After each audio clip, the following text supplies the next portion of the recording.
queridos amigos, bienvenidos a Viernes Íntimo, que como ya lo he comentado en otros momentos, es una actividad que tengo cada semana, cada viernes, donde no abro el libro de Curso de Milagros para explicar algo, sino que más bien te voy dando mis percepciones sobre las preguntas que tú me hagas que tienen que ver también con la práctica que he tenido y además me doy también la oportunidad de ofrecer mis opiniones cuando me las pides.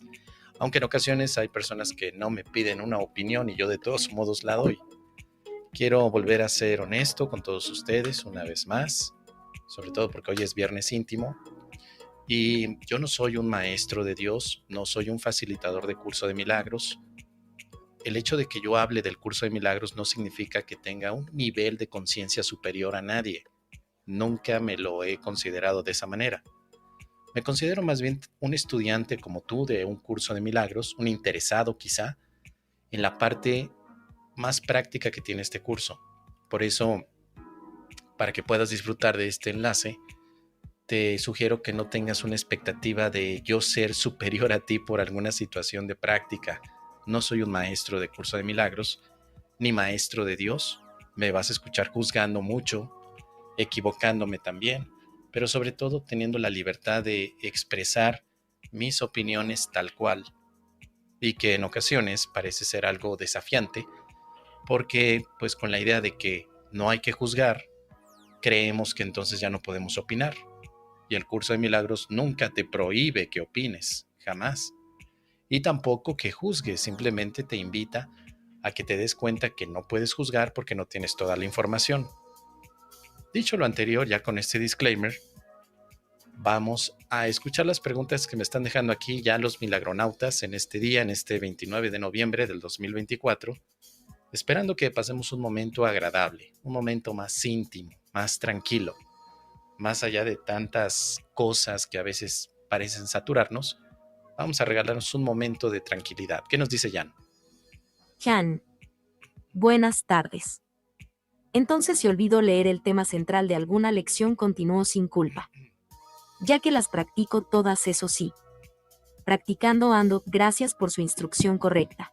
Gracias a ti, querido Jan, qué bueno que estás practicando y no solamente seguir adelante sin culpa cuando suceda que se te olvida leer el tema central, sino básicamente en toda tu vida camina sin culpa.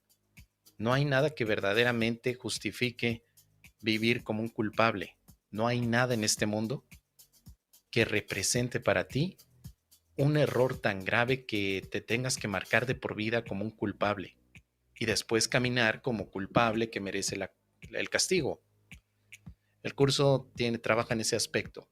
Todos los que nos hemos creído culpables por las equivocaciones que hemos tenido en el pasado, tenemos la oportunidad de la redención con el perdón que nos damos a nosotros mismos y que representa también un beneficio para los demás, porque al estar tú en paz, evitas vengarte a través de otro, evitas castigar a otro como una forma de proyectar tu propio castigo. Al estar en paz, simplemente ofreces alegría, dicha, amor y vives una vida mucho más plena, como yo lo llamo, una buena vida. Gracias, querido Jan. Muchas gracias por tus comentarios. Andrea Moreno, ¿qué nos dice? Andrea Moreno. Hola, ¿cómo haces para aterrizar las ideas del curso al mundo si es muy espiritual? ¿Convencerte que es real y aplicarlo? Gracias. A ti, querida Andrea, por supuesto que es una pregunta que nos hemos hecho todos en algún momento. Y te voy a decir particularmente algo que quizá no te gustaría escuchar, quizá. Y no solamente a ti, sino también a muchas otras personas. He logrado aterrizar las ideas del curso en mi vida, Andrea, porque no lo considero espiritual. Para mí no lo es. Yo sé que hay muchos facilitadores, muchísimos maestros que lo están llevando como si fuera un curso de desarrollo espiritual, de crecimiento de conciencia, de amplitud en cuanto a los términos que pueden marcar la espiritualidad. Pero yo tengo una percepción diferente después de estos 16 años de práctica. Veo al curso como un entrenamiento mental, práctico para vivir en paz en el mundo, porque te ofrece herramientas mentales que te ayudan a pensar de otra manera.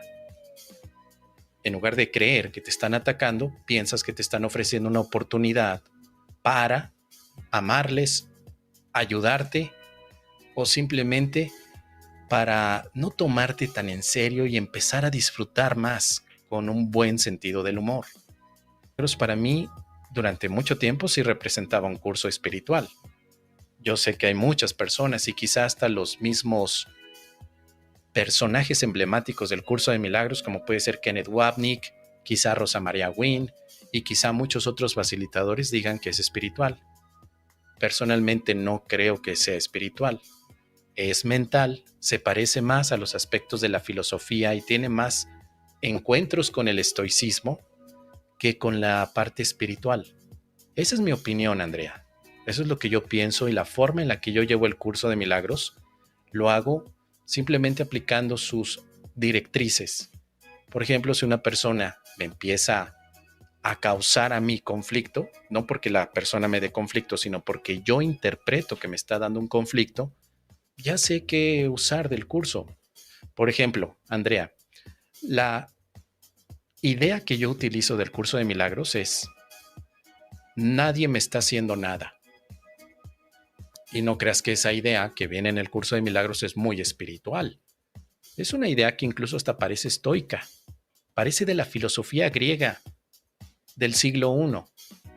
Esa idea. Por eso es que ahora la filosofía occidental me ha interesado mucho, porque tiene en algunos puntos algún tipo de aforismo que nos puede ayudar a vivir también una buena vida, como lo planteaba en algún momento Aristóteles, Platón, Sócrates, los grandes, pero también algunos otros como Nietzsche. Con esto te quiero decir que para mí el curso no representa una espiritualidad, para mí personalmente. Tampoco lo trato de vender de esa manera. Creo que está plagado en este momento el universo de maestros y estudiantes del curso de milagros con el enfoque espiritual antes que terapéutico y mucho antes que práctico en un mundo que parece convulso. En mi situación actual, al tener toda esta, digamos que experiencia que representan estos 16 años con una forma de practicarlo mucho más enfocada a mis situaciones cotidianas, un curso de milagros ha representado para mí entonces una herramienta práctica mental que puedo ocupar cada vez que la necesite, porque me perdí, porque creí que alguien me estaba dañando. Como te digo, la idea: nadie me está haciendo nada, todo me lo estoy haciendo yo, no es tan espiritual. Es básicamente una idea que para mí representa un cambio de percepción. ¿Es posible llevarlo así, de esa manera? Pienso que sí. Y lo pienso de esta manera porque, sin importar que el curso de milagros sea real, falso, mentira, sus ideas me han cautivado porque me parecen interesantes, pero también propias para nuestros tiempos, desconectadas del aspecto religioso. Yo no soy religioso tampoco me considero espiritual, Andrea. Me considero simplemente una persona muy analítica, extremadamente analítica, muy racional, que pone por encima el buen pensar antes del buen sentir. Quizá tuve que adaptar el curso de milagros a mi propia forma de ser o de experimentarme en este mundo. No lo sé. Por eso es que soy el menos indicado para dar consejos de cómo se tiene que practicar el curso de milagros. Solo te puedo compartir cómo lo hice o lo vivo yo después de 16 años, y que además entiendo perfectamente las ideas que propone, porque en realidad me he dado cuenta que todas son muy simples y están interconectadas en lo que representa el objetivo del libro. Pero tardé más de una década, Andrea, en darme cuenta de que no era espiritual. Aunque ocupe palabras como Espíritu Santo, pecado, Hijo de Dios, filiación, milagro, no significa que sea un camino en sí espiritual, pero sí es un camino que se puede recorrer con el buen pensar. Así que lo que te puedo sugerir para finalizar es: practicando sus ideas, es decir, los 365 ejercicios tal como se indica, ni más ni menos, lo puedes llevar a tu vida cotidiana. Solo practica las lecciones tal como se indican, no como te lo digan los facilitadores, sino como el libro lo dice. Date la oportunidad de leer exactamente lo que tienes que hacer en el libro. No hagas más, no hagas menos. Exactamente lo que te dice, sé muy precisa y te vas a dar cuenta cómo es un manual para poder vivir una vida aquí, no importa que sea sueño o sea realidad, pero una vida que represente oportunidades para unirte a los demás, crecer también, madurar y sobre todo sentir que es una vida buena, con virtud, con descanso cuando se requiere o con actividad en otro momento. Eso es lo que yo te puedo compartir, querida Andrea. Así que ojalá que te sea útil y déjame aquí en los comentarios tú qué opinas al respecto. Tenemos una pregunta de Luis Armando. ¿Qué nos dice? Luis Armando. ¿Cuál es tu postura ante las aseveraciones que hacen psiquiatras y neurólogos, así como la comunidad científica en general, sobre que cada grafólogo, constelador familiar, coach oncológico, los que hacen la bioneuroemoción, programadores neurolingüísticas, eneagrama, etcétera, etcétera, son los Marilyn Cotes en libertad, llorando de la risa, llorando de la risa, llorando de la risa? Querido Luis Armando, hace rato que llegó la pregunta, no entendía muy bien cuál era el enfoque. Ahora que Lupita, la asistente virtual, lo está leyendo, creo que ya entendí qué es lo que me estás preguntando. Me preguntas sobre mi postura o mi opinión sobre algunas aseveraciones que han hecho algunos diciendo que, así como Marilyn Coate ahora está presa, la acaban de detener en México, por algunos cargos y denuncias que tuvo la señora, que se hacía pasar por una psiquiatra. No tenía ningún tipo de formación, no tenía cédula para trabajar de esa forma, en fin. Se está persiguiendo, en el caso de Marilyn Coate, un delito por usurpación de funciones. Es un delito. Es algo que, por lo menos en mi país, en México, está penado.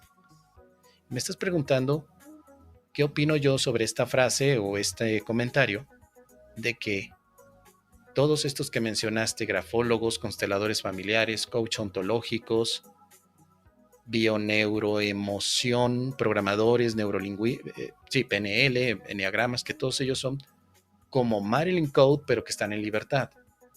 Bueno, mira, obviamente es un tema que tiene para mucho que hablar. En primer lugar, porque así como Marilyn Coate en mi país fue denunciada desde hace muchos años, pero nunca pasaba nada, donde hay un hueco en cuanto al seguimiento de lo que pueda representar este tipo de denuncias, y únicamente hasta que se viraliza es cuando parece que las autoridades comienzan a tomar cartas en el asunto. También podríamos decir que hay muchas personas que están engañando a los demás de forma lucrativa. En algunos casos hay denuncias y en otros no. Si hay denuncia, por lo menos vamos encaminándonos al, al punto de la justicia legal. Pero si no hay denuncia, pues es muy difícil que se pueda hacer algo al respecto. Esto significaría que tendremos que tener también argumentos para ver si un grafólogo, un constelador familiar, un coach ontológico, alguien que practica bioneuroemoción o la enseña, o un PNL, alguien que conoce el eneagrama, tendremos que justificar si verdaderamente está engañando o no.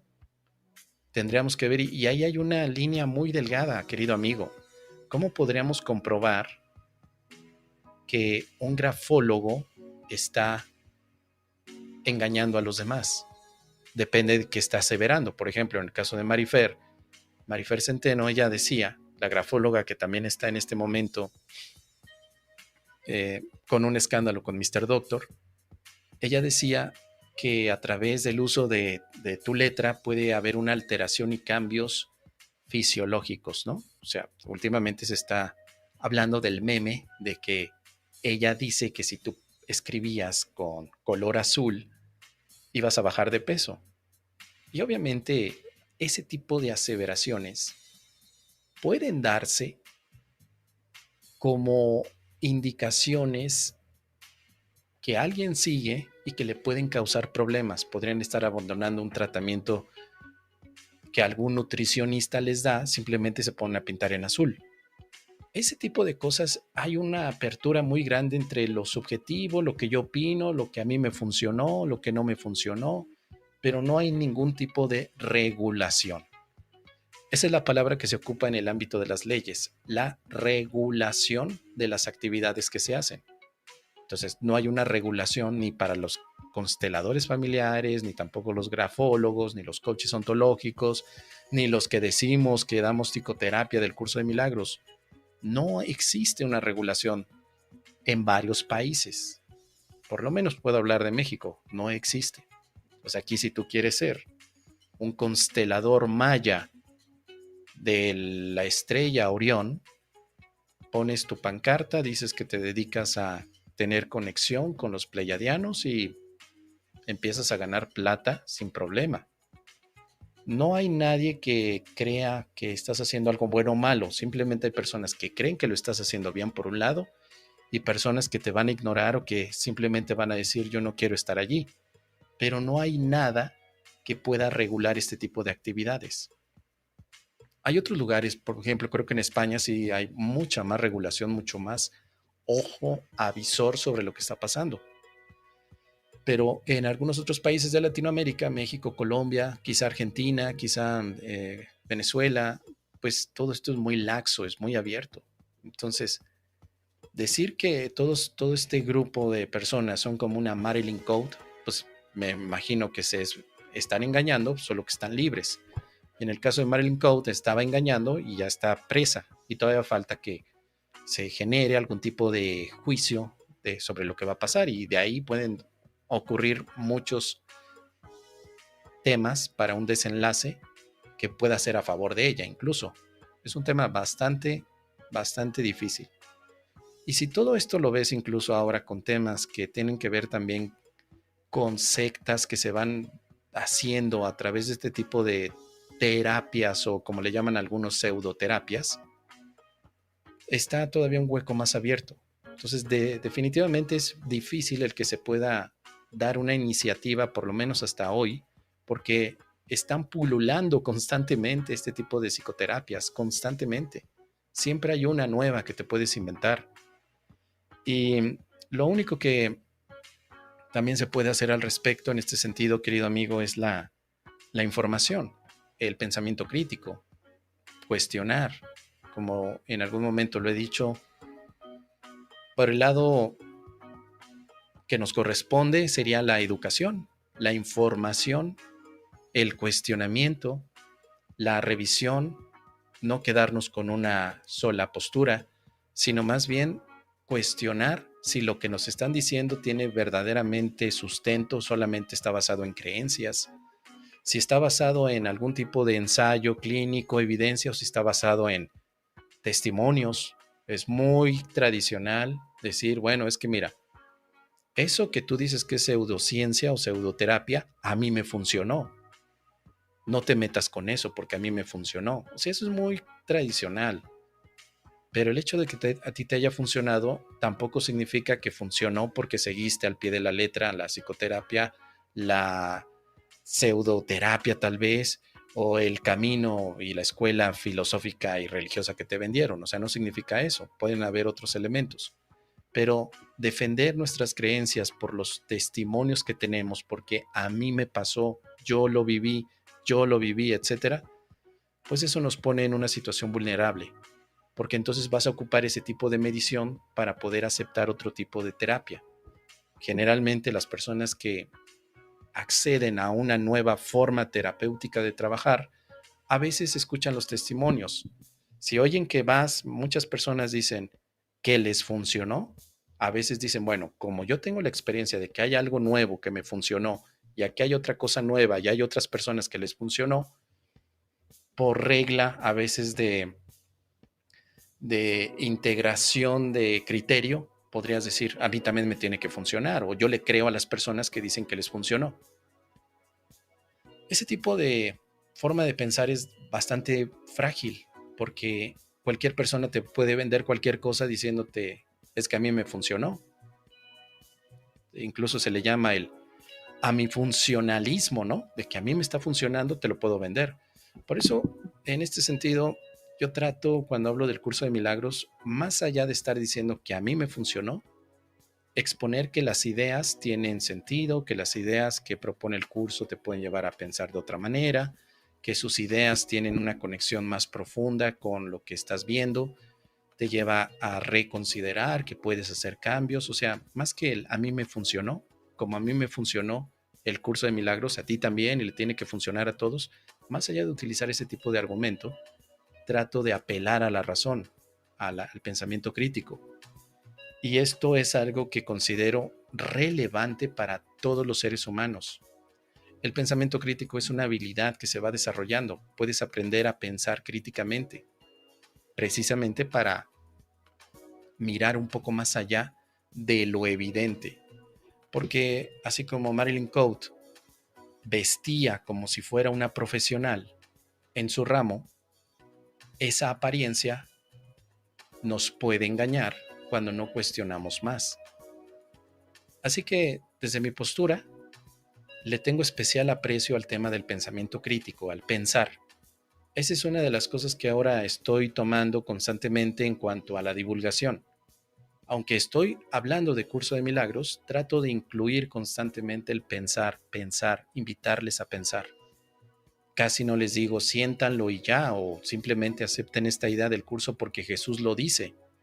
No, sino más bien les invito a que piensen. No aceptes el curso de milagros porque a tu maestro le funcionó. No aceptes el curso de milagros porque te dicen que Jesús lo escribió. Acéptalo porque sus ideas las probaste y te funcionaron. Por lo menos que digas, bueno, me funcionó a mí, en lugar de decir, lo acepto porque le funcionó al maestro. Que te funcione a ti, no a tu maestro, a ti. Si tienes duda, investigas, cuestionas, pero si no dudas y simplemente aceptas lo que el eneagrama dice, los consteladores dicen, el curso de milagros dice, Enrique Corbera dice, Joe Dispenza dice, lo que todos ellos dicen, sin cuestionarlos, pues básicamente eres vulnerable a un engaño. Y también podría decirte lo mismo de las autoridades que podemos ver como que más certeras, ¿no? Un Einstein, si quieres, o un médico reconocido. Claro, hay que dudar, pero hay que tener también un equilibrio hasta dónde estás dudando. Dudas para encontrar la verdad, no dudas simplemente por ejercicio. Dudo, pero quiero saber si hay algo adicional. Entonces, para ir finalizando, querido amigo, mi postura al final sigue siendo que además de que se pueda perseguir o hacer una investigación de toda esta rama de terapeutas alternativos que hay y la implicación que puede tener a nivel médico con la sociedad, porque, haciendo un paréntesis, nos cuesta también como sociedad las equivocaciones médicas que tengan estos terapeutas holísticos, nos cuesta, porque quizá una persona que no se pudo curar holísticamente tenga que volver a recurrir al servicio de salud, y el servicio de salud en muchos países es pagado por las contribuciones de los propios ciudadanos en muchas ocasiones. Y si no, si es privada la parte médica, pues lo pagará la gente que está con esta persona que tiene un problema y que no se pudo solucionar con la terapia holística. Entonces, más allá de que esto pueda representar un problema de salud y de salud social, también está el tema que represente que nosotros como sociedad también nos eduquemos, que no nos dejemos llevar simplemente por la terapia de moda. Aunque muchos digan que les funciona, mi sugerencia es dúdalo. Pregunta primero en qué se basa, qué tipo de relación tiene, qué tipo de estudio tiene, cuáles son aquellas situaciones en las que puede funcionar, y tómate el tiempo para pensarlo. Si en muchas ocasiones nos levantamos de la cama para pensar qué ropa nos vamos a poner, ¿por qué nos detenemos también a pensar en qué terapia vamos a tomar? Sobre todo en aspectos de salud, tanto física como mental. Digo, la ropa no hay problema que se manche o que se ensucie o la rompas, pero que se rompa tu salud o que se rompa tu mente, eso es peligrosísimo. Por eso es que no, como no hay tampoco una regulación, nadie está poniendo atención en eso, solamente nos enteramos ya cuando hay algún tipo de, quizá de noticia donde tal persona no fue totalmente curada o simplemente fue estafada, le quitaron dinero, tiempo, esfuerzo, etcétera. Más allá de todo eso, que aprendamos a cuestionar, ¿será eso lo necesario para mí? ¿Será? Bien, lo último es obviamente el efecto placebo. A mí no me queda duda de que habrá personas que digan sí me funcionó, pero el efecto placebo para mí es una de las cosas, de los fenómenos que también se presentan mucho en este tipo de resultados mágicos y misteriosos en este tipo de terapias. El efecto placebo, donde parece que la mente o nuestro cerebro, si cree que una terapia, una pseudoterapia, una terapia mágica, energética funciona, pues el cerebro hará todo lo necesario. O sea, quizá esa terapia active algo dentro del cerebro para que pueda haber un tipo de sanación o de mejora. Para mí no hay duda de que el efecto placebo esté jugando a favor de que sucedan este tipo de testimonios de a mí me funcionó. No me queda duda, pero sería más objetivo plantearlo así. Mucho más objetivo, decir, bueno, te voy a vender una terapia que no está basada en nada más que en mis propias ideas, a ver si te funciona. Si te funciona bien y si no te funciona, pues ni modo, sigue con el médico, adelante. Eso sería más honesto. Pero bueno, ese es mi comentario, querido amigo. Déjame tú aquí en los comentarios, tú qué opinas al respecto sobre todo este tema. Muy bien, Andrei tiene aquí un comentario, vamos a escuchar. Andrei Ivanov. Buenas tardes a todos. Buenas para ti también, Moseta. Hermano, por favor, si fueras tan amable y gentil de explicarme lo siguiente, pues no estoy muy claro con respecto al hecho de la parte donde Cristo tuvo la loca idea de pensar en forma separada. Cuando esto ocurre, Cristo sintió miedo y abandonó el amor. Inmediatamente Dios gestó al Espíritu Santo y se produjo la separación y se formó un ego y el planeta Tierra. Entonces el ego le dijo a la mente que formara diferentes universos y en uno de estos formara la Tierra, y fue entonces cuando se produjo el Big Bang y el universo se formó, es decir, que el universo se formó de toda la energía negativa del ego, de la oscuridad, de la confusión, del miedo, por decir algunos de los ingredientes. Pero Dios en su bendita sabiduría le dijo al Espíritu Santo: chico, anda y lleva la información para que no se olviden que esto no es verdad. Así la mente explotó y se formaron millones de pequeñas mentes que se distribuyeron por todo el representación en esta ilusión de tercera dimensión, es decir, que es algo así como Mazinger Z. Mazinger es el cuerpo, pero este cuerpo, sin que se acople a el aerodeslizador donde va Koji Kabuto, no adquiere vida propia. Es decir, que la serie no debió de llamarse Mazinger Z sino Koji Kabuto, porque Mazinger hace lo que le dice Koji, al igual que Afrodita hace lo que le dice Sayaka. Digo esto porque educativamente me ayuda a comprender esto de que el personaje no es el hacedor sino que es la mente. No sé si hasta aquí voy entendiendo bien. Ahora digo todo esto para tener una base para lo que dice la lección 158, apartado 3, 9, texto 2, capítulo 6, apartado 4 y 5, capítulo 11, second 5, donde dice que nadie puede escapar de las ilusiones. Lección 136, ¿quién podría creer en ilusiones salvo quien las inventó? Apartado 3, porque creo que esto es una clave para poder avanzar en la parte espiritual de la línea del tiempo-espacio para acortar camino, porque no es decir yo no soy un cuerpo o esto no es real, porque no se moseta. Yo veo como mucha falsedad en esto del camino espiritual. Yo creo que esto es algo que hay que sentirlo, vivirlo, experimentarlo, luego tomarlo aprendido a través del curso y usarlo y ver si las herramientas que tenemos las estamos usando bien. No sé si me estoy explicando, porque Mazinger Z, como te digo, es el cuerpo, Koji es la mente y Mazinger pues hace lo que le ordena Koji. Entonces, ¿qué pasa? Que en esta experiencia que yo elegí tener un cuerpo es para experimentar los obstáculos al amor, porque en el cielo no puedo vivir todo este infierno, pero quien eligió esto pues soy yo, la mente, porque el curso le habla a la mente, no al personaje. Esto es lo que entiendo, no sé si voy por buen camino. Le agradezco su ayuda al respecto para aclarar más todo este tema tan interesante. Gracias y muy amable de su parte, y feliz fin de semana para usted, su esposa y todos los milagronautas. Que Dios los bendiga. Muchas gracias, querido amigo Andrei. Mira, no soy experto en un curso de milagros. Lo único que recuerdo acerca del curso de milagros es que es un entrenamiento mental para elegir de nuevo y en lugar de ver miedo, veas amor. Por ahí creo que sería lo más práctico que puedes hacer, querido Andrei. Todo lo demás que nos contaste, pues sí, puede ser una parte muy metafísica.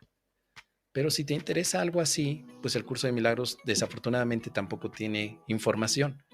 Por ejemplo, el tema, ¿por qué Cristo decidió, o sea, el Hijo de Dios, no Jesús, sino Cristo en el concepto del curso de milagros, decidió soñar con este mundo? Nunca te dice el curso por qué. Y yo tampoco lo sé. Y no me importa. ¿Por qué debería de importarme un aspecto metafísico como ese en mi cotidianidad práctica? Puede ser interesante, claro, entretenido hacer una búsqueda, pero desafortunadamente el curso de milagros que propone la idea no va más allá de esa. Te dice, la mente del Hijo de Dios se embarcó en un sueño de separación. Ya, se embarcó en un sueño de separación. Punto. Punto final. A partir de ahí se dan las instrucciones para que la mente despierte de ese sueño de separación. Ya, se acabó. No hay más.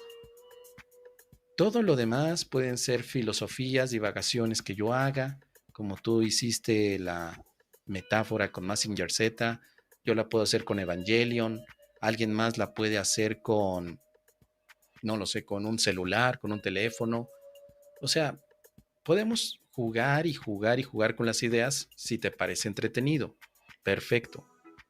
Pero me parece que la postura del curso de milagros jamás va por el lado metafísico.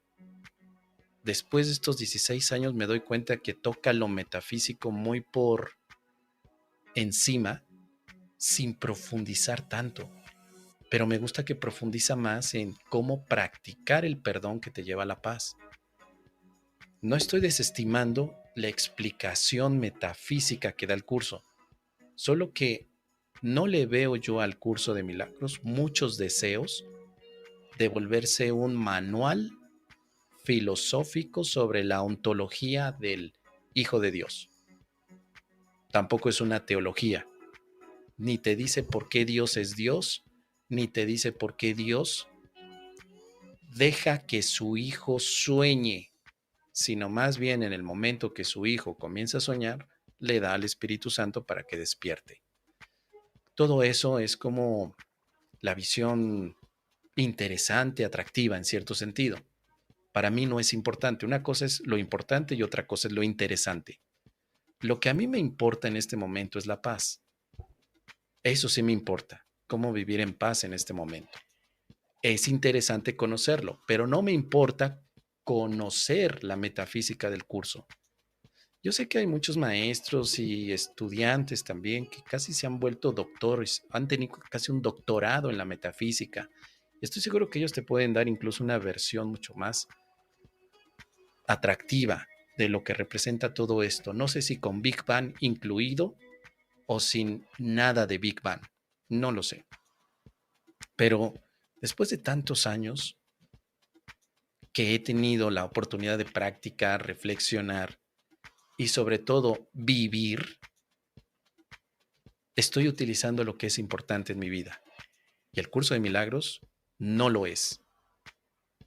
La paz sí lo es. El curso de milagros es interesante. Por eso no confundamos lo importante con lo interesante. ¿Por qué digo que no es importante el curso? Pues ya no lo es para mí porque yo ya lo estudié hace 16 años. Lo que es importante para mí es aplicar las ideas de ese libro que estudié hace 16 años en mis relaciones cotidianas, en mi día a día, en saber cómo relacionarme con los demás en este momento, cómo no tomarme ofensivamente lo que digan o hagan los demás, cómo hacerlo, cómo vivir feliz, cómo estar satisfecho, cómo tener instantes de realización. Eso sí me importa y me interesa. El curso de milagros no, y mucho menos la parte que está relacionada con la metafísica. No me importa. me interesa aplicar ese tipo de conceptos. Te comento esto porque yo tampoco sería el apropiado para decirte que si tus disertaciones son correctas o no, a menos que me ponga en un personaje y empiece aquí a la vacilada. Pero como es viernes íntimo y estamos en momento de honestidad, ¿yo quién soy para decirte si estás llegando bien o mal a tus propias conclusiones? ¿Cómo voy a saber yo que el Hijo de Dios empezó a soñar y empezó a soñar con el Big Bang? Tú lo aseguras. Yo no lo sé. Nunca he leído eso, más que en el libro creo que es en La desaparición del universo de Gary Renard. Eso lo dice Gary Renard. Y quizá muchos se lo copiaron. Pero yo no he visto en el curso de milagros que diga que cuando el Hijo de Dios empezó a soñar, el Big Bang apareció. Yo no he leído jamás eso, querido amigo. Tú lo expones como algo que estás entendiendo. Así que quizá yo te preguntaría, ¿cómo lograste entender eso? Porque el Big Bang también es una teoría científica, pero aunque es la explicación más probable del inicio del tiempo y espacio, no es la única. Hay otras explicaciones posibles, pero Big Bang parece que es la más adaptable a la explicación de los fenómenos astronómicos. Parece que es la más y es lo que hace la ciencia. Se ve que es una explicación mucho más consistente, la adopta como un punto de partida. Pero puede haber otra explicación acerca de este universo. Por eso mezclar estos temas hay que tener cierto cuidado. Esa es a veces mi apunte y mi crítica a muchos otros que de verdad mezclan mole y pozole y le meten la física cuántica y el curso de milagros y hasta la religión y espiritualidad, creando este tipo de aspectos, por ejemplo, de confusión y de un ensamble como Voltron, ya que estás mencionando a Mazinger Z, pues Voltron era todo un meca de otros mecas para hacer algo más grande que parezca imponente. Entonces, una explicación del Big Bang donde el Hijo de Dios comenzó a soñar porque pues parece un Voltron hecho de partes que estás pegando para tratar de dar imponencia a tu propio discurso. Y es el discurso que vemos con miles de conferencistas mezclando de todo como si fuera, como que si entre más saturación de información, más apantallas a la gente. Lo más honesto es decirte, yo no sé, no lo sé, por qué, de acuerdo al curso de milagros, el Hijo de Dios decidió soñar. La verdad no lo sé, no me importa por qué decidió soñar. Lo que sí me importa es cómo aplicar las ideas en esto que parece un sueño, que cambia constantemente, pero que ahora puedo estabilizar mi mente para ver todo como una petición de amor. Esto es lo más brutalmente honesto que te puedo decir. No sé por qué, amigo. No lo sé. Parece que tú tienes algunas soluciones. Yo no las tengo. Pero tal vez haya algo que pronto podamos saber todos. Porque al final todos seguimos en este trayecto de investigación, de práctica, de especulación, proponiendo ideas. Así que te agradezco mucho, querido Andrei, por compartirnos esto y dejo aquí a todos los milagronautas también que nos digan ustedes qué opinan. ¿Por qué decidió soñar el Hijo de Dios? Teniéndolo todo, ¿por qué decidiría soñar teniendo nada?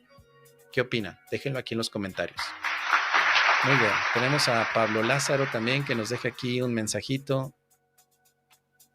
Aquí está, ¿qué nos dice?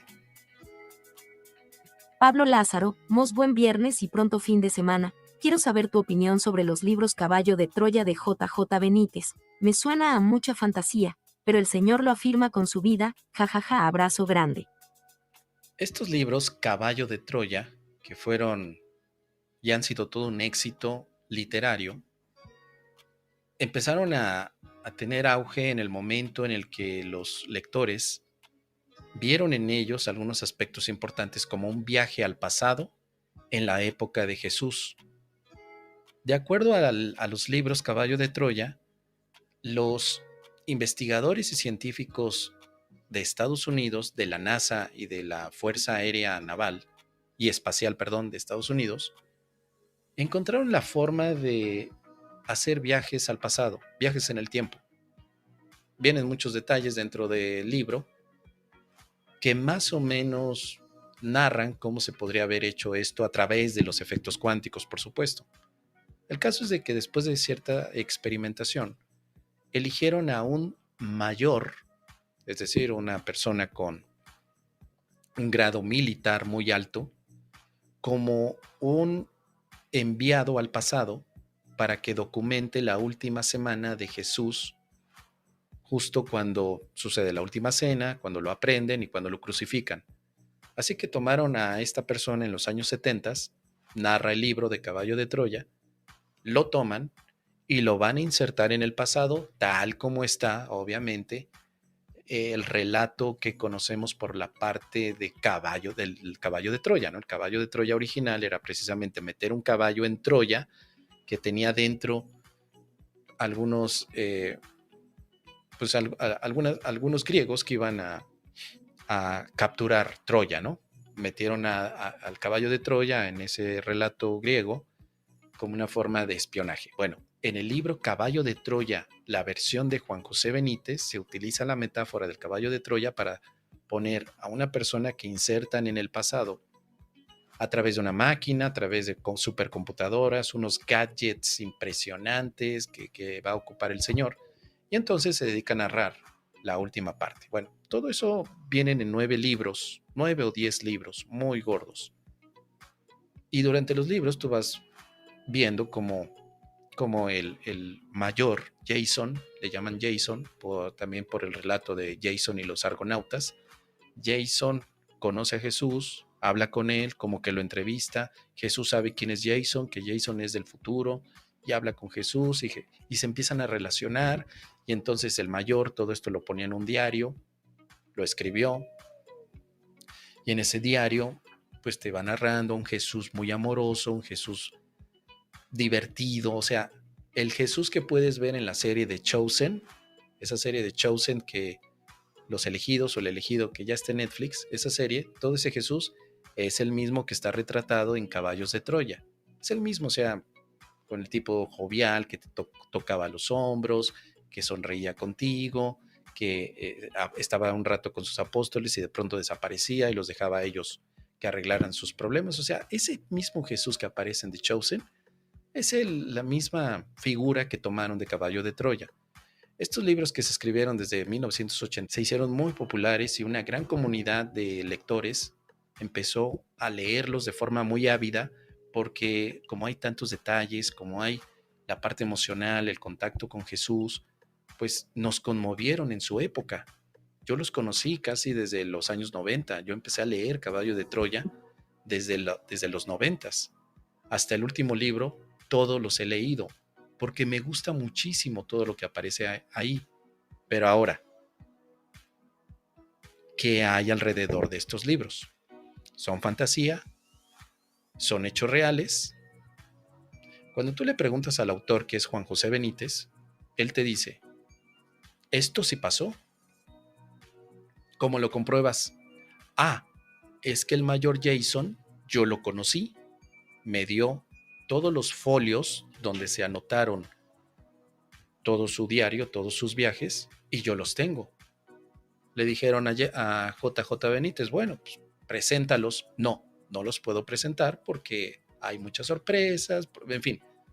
Desde los años 90 se le ha cuestionado a Juan José Benítez sobre la realidad de lo escrito en los libros. Él siempre dice que es real, pero no tiene cómo comprobarlo. Durante muchos años yo pensé que era real. Hoy pienso que son fantasía, Pablo. Una bonita fantasía, inspiradora. Nos encantaría que Jesús fuera así. Pero aquí viene una vuelta de tuerca, Pablo. Hay algo más. En mi investigación, cuando yo era muy fanático a la figura de Jesús, en los años 2000, hace 20 años yo era muy fanático. Todo lo que fuera de Jesús lo leía. En aquella época encontré también el libro de Urantia, un libro también que se considera dentro del aspecto metafísico, espiritual y canalizado como un emblema de lo que representa también la figura de Jesús. Ese libro, Urantia, llegó canalizado en los años 50. También en Estados Unidos, en Chicago, por personas que no han querido dar su nombre. Pero además de todo, no más que canalizado, el libro de Urantia tiene también una historia muy interesante porque aparecieron, entre comillas, mágicamente, muchos de los documentos que tiene ese libro de Urantia. Pero menciono este libro porque casi parece calcado los libros de Juan José Benítez, de Caballo de Troya, con los documentos que vienen en el libro de Urantia. El libro de Urantia, entre otras cosas, habla de la vida de Jesús de Nazaret desde que nace hasta que muere. Y cuando te vas a los años que la Biblia no rescata o no tiene, como por ejemplo la edad de los 20, no sabemos qué hizo Jesús, sino que la Biblia, después de los, creo, 10 años, 13 años, ya no se habla más de Jesús y luego hay un brinco hasta su época de predicación, hasta los 30 años. De los 13 a los 30 años no se sabe nada, o 33 años no se sabe nada de la vida de Jesús. En los relatos no aparecen en la Biblia. Pero en el libro de Urantia, pues te van detallando año por año. Entonces vas viendo el crecimiento de Jesús, porque se supone que el libro de Urantia tiene como una especie de seres espirituales que acompañaron a Jesús durante toda su vida, y esos seres espirituales tienen todo registrado. El libro de Urantia es entonces la expresión del registro de estos seres espirituales con el permiso de Jesús para que la humanidad sepa la historia verdadera de Jesús, ¿no? También el libro de Urantia tiene todo un aspecto y me hice muy fanático de ese libro hace muchos años. Para ir concluyendo, a mí me parece fantasía en el sentido de que no hay una corroboración. Fantasía que puede ser muy inspiradora, muy atractiva, muy bonita, que o sea, yo lloré en muchas ocasiones leyendo Los Caballos de Troya, leyendo el libro de Urantia. Pero una cosa es la parte emocional y otra parte es la racional. Ok, todo muy bonito, pero ¿es real?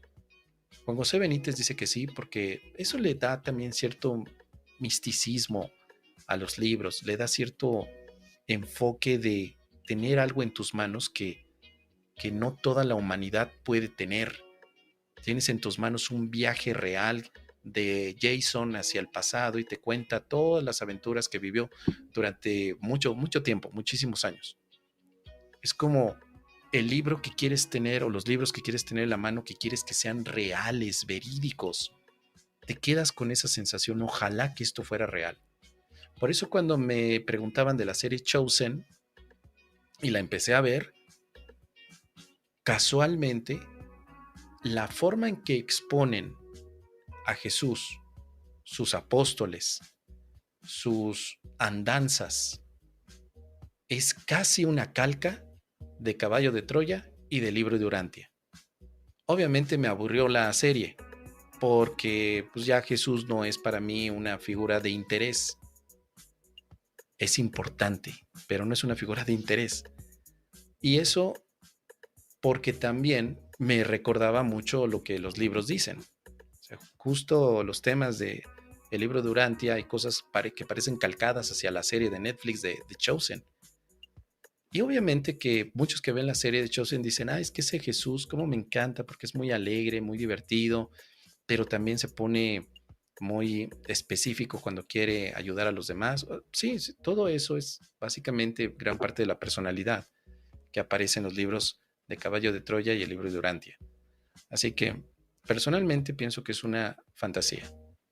Después de mucho tiempo de reflexión y para mi propia tranquilidad, tomé la decisión de ver que estos libros son fantasía. Una fantasía hermosa que me encanta. Una fantasía que me hizo soñar y que me hizo inspirar para seguir los pasos de Jesús, para enseñar como Jesús, para sonreír como Jesús, para decirle a los demás, no se tomen tan en serio, el Padre nos sigue amando. ¿Por qué complicarnos cuando algo es mucho más simple como el amor? Todo eso lo tomé, lo tengo conmigo, pero los libros ya los vendí. Ya no tienen ningún tipo de interés. Me quedo con el amor, no con los libros. ¿Qué te parece, querido Pablo? Muy bien, Tenemos aquí otras preguntas. Dice por aquí, desaprendizaje. ¿Qué onda, amigo? ¿Qué ha pasado con esto? ¿Qué onda? ¿Qué ha pasado con estos amigos que llegaron alguna vez al canal? A ver, ahorita vemos. Desaprendizaje, Mos, ¿qué opinas? Entonces, ¿qué nos dice por aquí? Desaprendizaje, Mos, ¿qué opinas entonces de la grafología, la morfopsicología y todo eso? Yo digo que no es interesante y poco útil. Hay una charla que me gusta de Christian Flash, que si bien es un biodescodificador habla algo que me parece interesante, que se refiere a que todo es metafórico, siempre estamos comunicando con. Por ejemplo, los síntomas del cuerpo dice que estamos comunicando algo más allá de lo que diga la biodescodificación o la medicina germánica, él los ve como gritos de ayuda, a mayor gravedad del síntoma es el tamaño del conflicto psicoemocional. ¿Cómo ves esto? ¿Tiene sentido para ti? Tiene sentido para quizá los que tengan la posibilidad de pensarlo desde una postura más amplia, desde un aspecto quizá más simple también, y quizá desde un aspecto mucho más mental, porque cuando tienes el síntoma físico, donde dices me duele esto o este órgano, me duele, pues es muy difícil pensar que es un grito de ayuda. O sea, podrías decir, claro, estoy gritando que me ayuden porque me duele el cuerpo. Así que estas posturas de verlo desde un punto de vista más general implica, sí, verdaderamente un cambio de percepción. De hecho, se parece mucho a lo que el curso dice. Todo lo que pasa en tu vida es una percepción que representa una petición de ayuda de ti y del que se acerca a ti, que básicamente es la misma. Entonces, obviamente, antes de llegar a esta parte tan general, pues podemos pasar por muchas de estas, entre comillas, terapias o formas de sanación. Pasamos porque creemos que ahí encontraremos la salud. ¿Por qué irías a tomar, por ejemplo, medicina germánica si no es porque te consideras enfermo? ¿Quién estando sano iría a la medicina germánica? A menos que haya una amenaza de que te puedes enfermar o también igual a la biodecodificación. Cuando llegamos a este tipo de terapias, llegamos en un estado de ayuda, obviamente. O sea, en ese sentido sí, quiero que me ayuden, lo que sea. Y alguien te puede dar veneno, pero si tú crees que te está ayudando eso, pues te lo tomas. Muchas personas se han envenenado creyendo que lo que les daban les iba a servir. Y quizá hasta la ayahuasca está metida en ese tipo de aspectos. Cuando la emoción nos captura porque estamos enfermos, necesitados, abandonados, rechazados, cuando ya no podemos pensar porque nuestra emoción nos capturó, pues es el punto donde nos agarramos de lo que sea, querido amigo. Yo vería estas situaciones o este tipo de aspectos como la grafología, morfopsicología, como dices aquí, y derivadas, como los puntos que nos queremos o puntos de apoyo para tratar de salir adelante, como que nuestra última oportunidad. Las veo a veces como últimas oportunidades que nos damos. Pero desafortunadamente entrar en un estado de pánico y desesperación para agarrarte de lo que sea podría conducirte a una equivocación todavía mayor, y es lo que ha pasado. Así que ahí está el otro lado. Verdaderamente los grafólogos, los biodecodificadores, verdaderamente los que practican la medicina germánica, verdaderamente saben lo que hacen, o solo creen que lo están haciendo bien, o solo tienen fe en que Dios lo hará, porque desafortunadamente, si no sabes lo que haces y quieres guiar a otro, puedes entonces perderte con él. Puede ser. O sea, de todo esto siempre me pregunto, ¿sabrán lo que están haciendo? No quisiera relacionar la parte religiosa, pero me viene indiscutiblemente la parte bíblica. Señor, perdónalos porque no saben lo que hacen, o si quieres hasta el tema, un ciego no puede guiar a otro ciego. No tanto para demonizar a los biodecodificadores, solamente para cuestionar, ¿verdaderamente saben lo que están haciendo? ¿Lo saben? Porque ellos te pueden decir que lo saben, pero como Sócrates en algún momento hizo, cuestionó. ¿Sabes lo que estás haciendo? ¿Eres experto? Y si eres experto, ¿qué te hizo experto en hacerlo? ¿Cómo sabes que sabes hacer eso? Y si te estás engañando, podría haber muchos que se están engañando y no se han dado cuenta. El engaño es una de las cosas más cotidianas que tenemos en nuestra vida. Todo el tiempo nos estamos engañando. A veces nos damos cuenta y a veces no. Si no te das cuenta que te estás engañando, podrías estar engañando a alguien más. Podría ser. Entonces, ¿cómo? Y es la pregunta que yo dejaría. ¿Cómo puedes asegurar que eso que estás dando a los demás no es un engaño de ti mismo? Esa pregunta yo me la hago todos los días, querido amigo. Y cuando yo llegué a una respuesta fue, no lo sé. Por lo tanto, lo único que sí puedo hacer es decirle a los demás, me estoy inventando esta respuesta para ti. Y tú has escuchado de ese aprendizaje que casi siempre les estoy recordando. Si ustedes me preguntan algo del curso, yo no lo sé, pero me invento una respuesta que les pueda quizá ayudar, pero ustedes la tienen que tomar bajo su riesgo. Como yo creo en la medicina general o tradicional, pues obviamente mi consejo sería ve primero con un médico. Antes de querer sanar tu cuerpo con tu mente, ve con un médico, que te haga un diagnóstico o con varios médicos para que te sanen. Si quieres ocupar el curso de milagros para sanar tu cuerpo, casilla equivocada. Yo no sé cómo se hace eso. Yo sé que el curso funciona para vivir en paz. Ahora, si me estás presionando para que te dé alguna idea, ok, te la doy, pero me la invento. Y te lo digo. Te digo que viene un engaño por parte mía, te lo digo. Te digo que viene una ilusión. Tú decidirás si la crees o no, y si la ocupas o no, si te sirve o no. Pero el tema con medicina germánica, biodecodificación, morfología o grafología, es que no hay una estructura de me estoy inventando esto a ver si te funciona, o con el eneagrama del que estaban hablando, o el Kabbalah. O sea, no te dice el eneagrama o el Kabbalah, no lo sé y me lo invento. No, te aseguran que lo saben. ¿Cómo yo sé que la Kabbalah sabe lo que sabe? ¿Cómo yo sé que el eneagrama, la astrología, la numerología o un curso de milagros sabe de lo que habla? Yo no lo sé. No puedo ser yo un defensor de una de estas disciplinas, pero tampoco un detractor porque no sé si es cierto o no. Entonces me tengo que mantener la postura crítica y decir, pues yo dudaría que funcione si únicamente utiliza este tipo de puntos o técnicas. Empecé a estudiar por lo mismo pensamiento crítico, reconocer cuáles pueden ser las falacias que nos llevan a la equivocación en cuanto a la manera de razonar, y descubrí que, bueno, hay muchos engaños en los que caemos.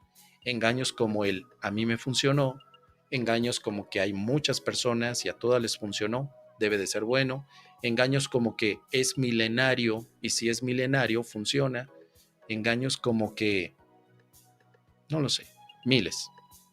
Les puedo sugerir que vayan a mi webinario que se llama Pensamiento Crítico aplicado, creo que le puse a la espiritualidad. Véanlo aquí, en este canal, Pensamiento Crítico aplicado a la espiritualidad. Hace como 3 meses hice este webinario como un aporte para que podamos tener pautas para cuestionar este tipo de invitaciones para sanarnos de esta forma. Yo lo ocupo mucho y casualmente o curiosamente, mi vida está llena de mucha más paz y tranquilidad. Ya no tengo que estar corriendo de un punto a otro para ver si la constelación familiar me ayuda o si me ayuda la sanación cuántica. Ya no estoy ahí pegado a Deepak Chopra a ver qué dice. Como que mi vida se liberó de ese tipo de atracciones que parecían estar ahí constantemente llevándome a un cuestionamiento constante de si una es buena u otra es mala. No, simplemente trabajo con lo que hay. Si en este momento hay medicina que me puede ayudar, trabajo. Pero si también hay ideas y mente que puedo utilizar para una mejor actitud, trabajo con ellas. Mi vida se convirtió en algo mucho más práctico, querido amigo. Así que es lo que te puedo compartir. ¿Tú qué opinas al respecto? Tenemos más preguntas, gracias. Estas preguntas que son más de opinión son justo las que me gusta contestar. Son de opinión, ¿eh? De opinión. Cada quien puede tener la suya, no pasa nada. Escuchemos esta pregunta. Soy Rosonero. Hola querido Moss. ¿Qué opinas de las experiencias cercanas a la muerte? Personas que hablan de ver un túnel y luz, etcétera. Justo cuando, querido amigo Rosonero, preguntas a alguien cuál es tu opinión, no significa que sea la verdad o que se sepa la verdad. Solamente es una opinión que puede estar en ocasiones mal fundamentada, incompleta en cuanto a información o sesgada también por ciertas creencias. Cuando me preguntas qué opino sobre las experiencias cercanas a la muerte, en primer lugar te diré, yo no he tenido ninguna, no sé cómo sean a nivel de testimonio, pero eso no me ha quitado la oportunidad de hablar con muchas personas que las han tenido y que también hay libros que han hablado al respecto, películas. Es un tema que ya se convirtió también en algo más popular. Conociendo un poco más cómo nuestra mente puede llevarnos a puntos de esquizofrenia, alucinaciones, o que simplemente por las noches cuando vamos a dormir podemos imaginar todo un universo con muchas cosas, con experiencias bellísimas, con sensaciones que parecen tan reales. ¿Cómo no podría o cómo podría yo diferenciar una experiencia cercana a la muerte con un sueño? ¿Cómo podría diferenciarlos?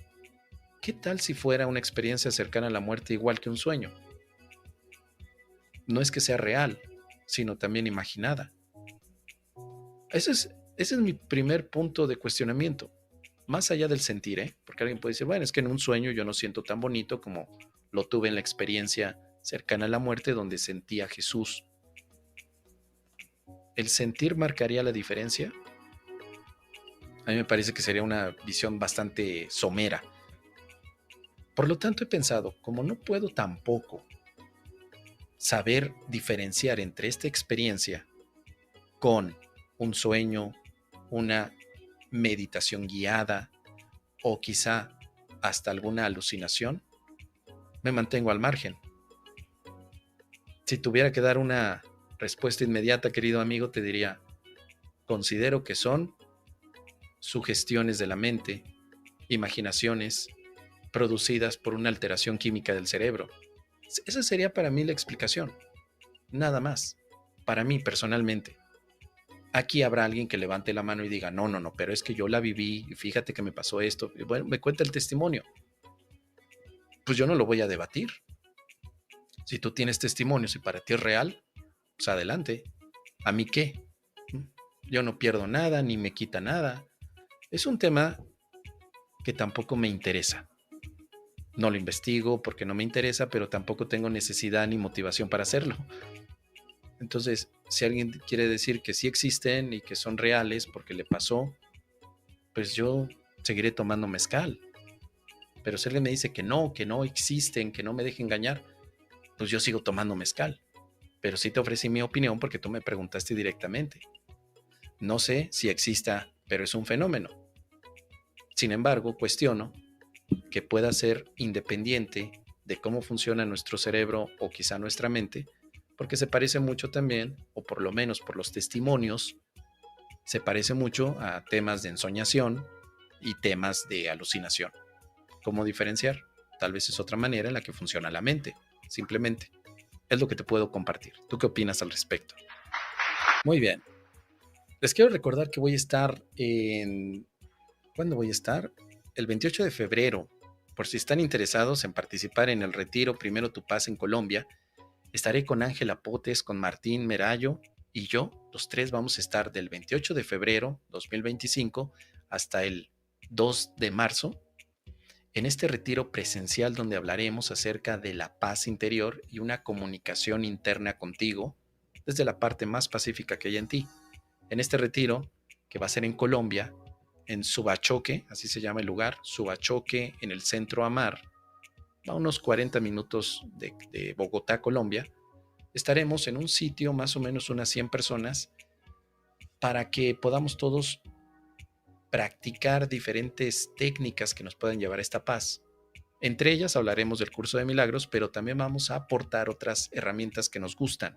Por ejemplo, Ángela Potes hablará acerca de la indagación compasiva, Martín Merayo va a hablar acerca de la comunicación no violenta y yo voy a ofrecer el tema del estoicismo y la mayéutica para relacionarte mejor. Así que si estás interesado, puedes ir directamente a mi Linktree y ahí viene toda la información. Linktree, diagonal Mosildur. Ve ahí, te conectas al primer enlace que dice Retiro, Primero Tu Paz, Colombia, y te salen todos los detalles. Tenemos un precio de preventa que ya en diciembre termina. Así que aprovecha porque estamos en los últimos días. Aprovecha porque tenemos habitaciones dobles y habitaciones sencillas. El precio te incluye todo menos el transporte. La comida, te la incluimos. La habitación, te la incluimos. Las conferencias están incluidas. Así que si quieres ser parte de este evento, te invito a que vayas y lo conozcas, porque ahí vamos a estar Martín, Ángela y yo. Y a mí me encanta, la verdad, estar hablando con la gente. O sea, después de las charlas que vamos a tener, yo normalmente me quedo por ahí sentadito viendo a las personas y si alguien se me acerca y me dice, oye, Mos, vamos a hablar acerca de lo que quieran. Me puedo pasar toda la noche. Por mi parte, yo estaré ahí para después tener charlas así más íntimas. Así que si están interesados en que vivamos esta experiencia, con todo gusto, vayan directamente a Linktree, diagonal Mosildur, que ahí viene todo el desarrollo para que puedan ver lo que vamos a ofrecer este próximo febrero 28 en Bogotá, Colombia. Los esperamos. Tal vez el curso de milagros te comió el coco, te cambió la mente. Puede ser, puede ser. La mente afecta al sentir y también pasa al revés, al sentir cambia la mente. Algunos piensan así, querido Lucas. Cada uno sube a la cima desde distintos sitios, pero todos nos vamos encontrando en la cima. Así es, dice Lucas. Gracias. Lo importante es no apartarse del amor fraternal, aunque pensemos de forma diferente.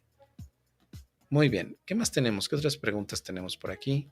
El tímido infiel. Tímido infiel.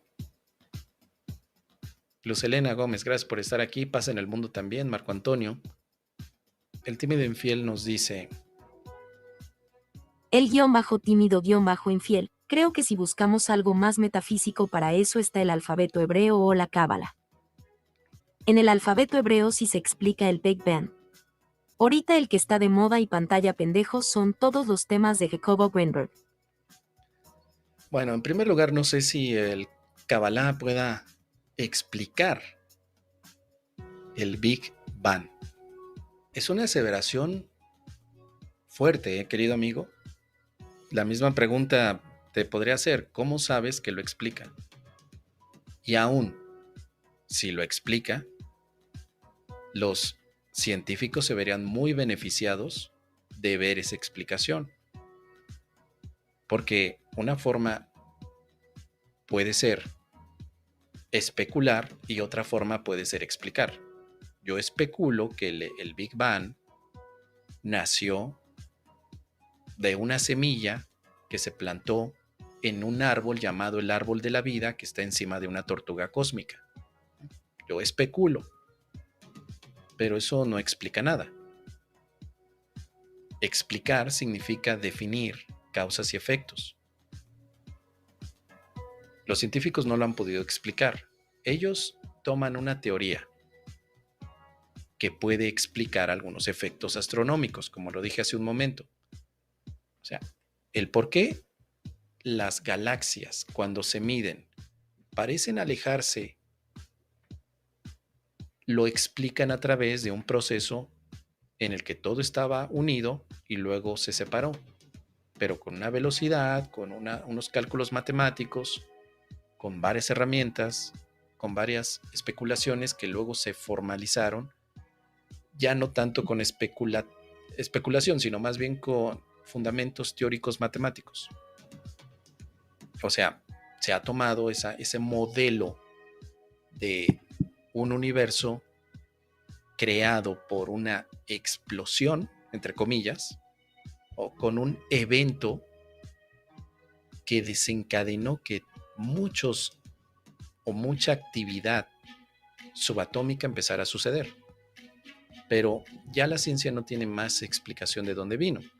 La filosofía pues podría hacer algún tipo de especulación también, pero la Kabbalah, explicando al Big Bang, me parece,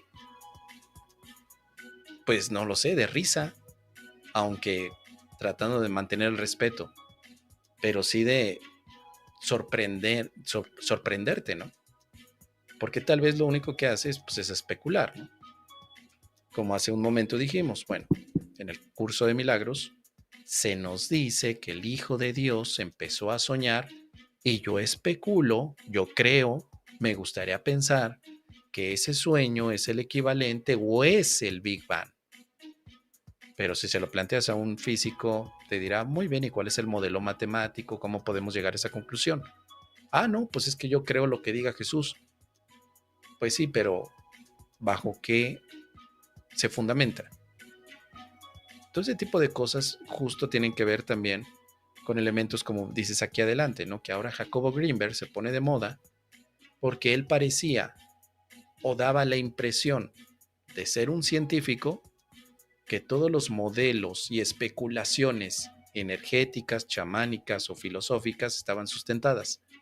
Él conoció a Pachita, una de las curanderas mexicanas, y también fue ávido lector de los libros de Carlos Castaneda, donde se hace referencia a un sistema energético que utilizaban los antiguos toltecas para lograr entonces hacer hazañas imposibles como puede ser la ubicuidad, como puede ser la sanación, como pueden ser viajes astrales y bueno, toda una gama de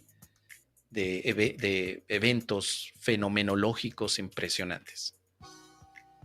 Entonces, cuando nos dice todo esto, Greenberg, con terminología científica o neurocientífica, ajustada a sus propias especulaciones, no nos está diciendo nada porque no hay un sustento ni un ensayo que se estudie, sino que más bien la idea es darte demasiadas cosas como términos para que te abrumes y que de pronto no entiendas de lo que se te está hablando, pero se oye interesante, así que lo acepto.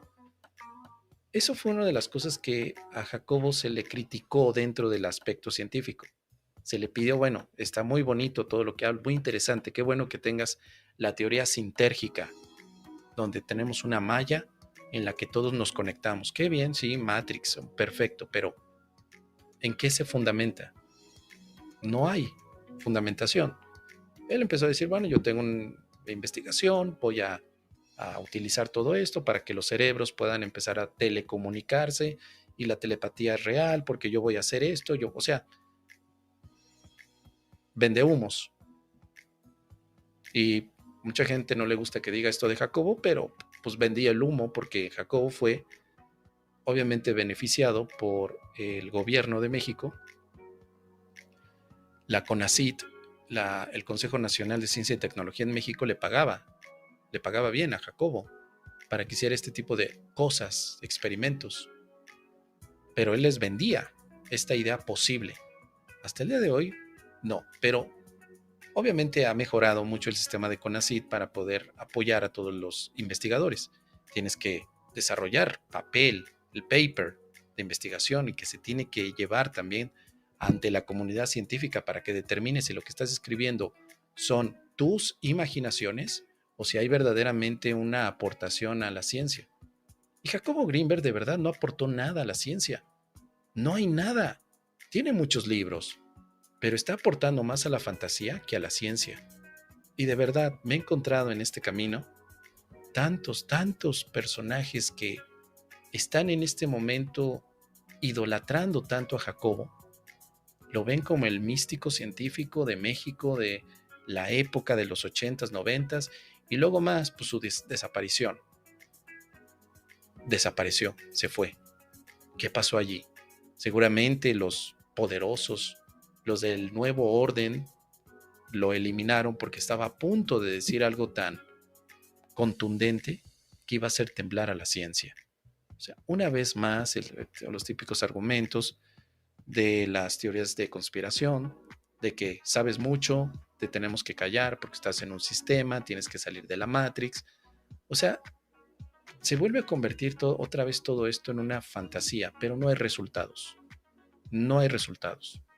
No hay ningún resultado científico de Jacobo Greenberg que pueda avalar todo el dinero que se gastó en sus investigaciones. Solamente hay libros donde su teoría es sintérgica, es una especulación más o es pan con lo mismo del sistema, de un sistema de campos morfológicos que se especula que existe. O sea, todos estamos conectados, lo escuchamos en la filosofía o lo podemos escuchar en la espiritualidad, pero en la ciencia, ¿cómo estamos conectados?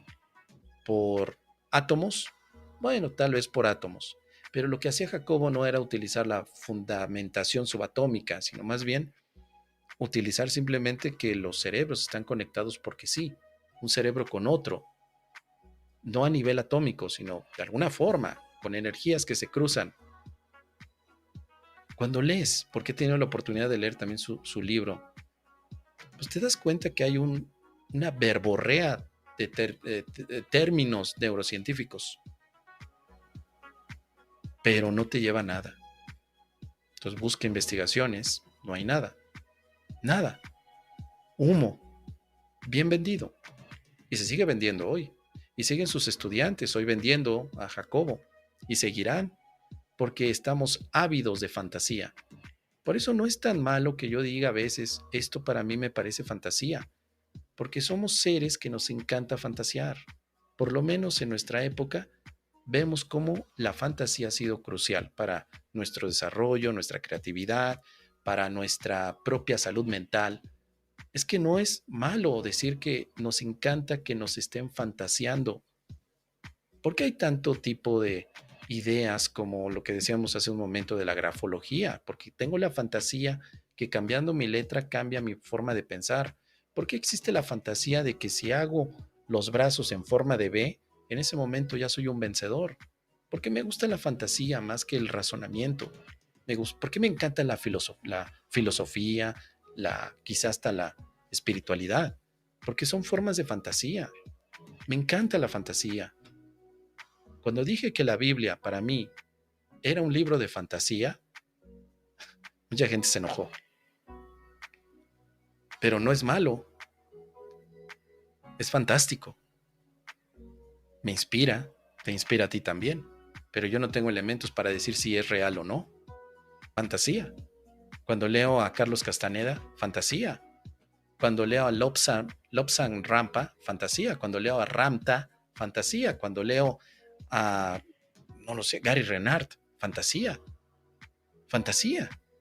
Me lo tomo así, entretenimiento. Si estoy de humor, lo leo y si no, no, pero fantasía. El problema es tomarlo como base real. Ese es el problema a veces. Constelaciones familiares, fantasía. Entretenimiento, perfecto. Pero yo no sé si eso funcione realmente. Fantasía.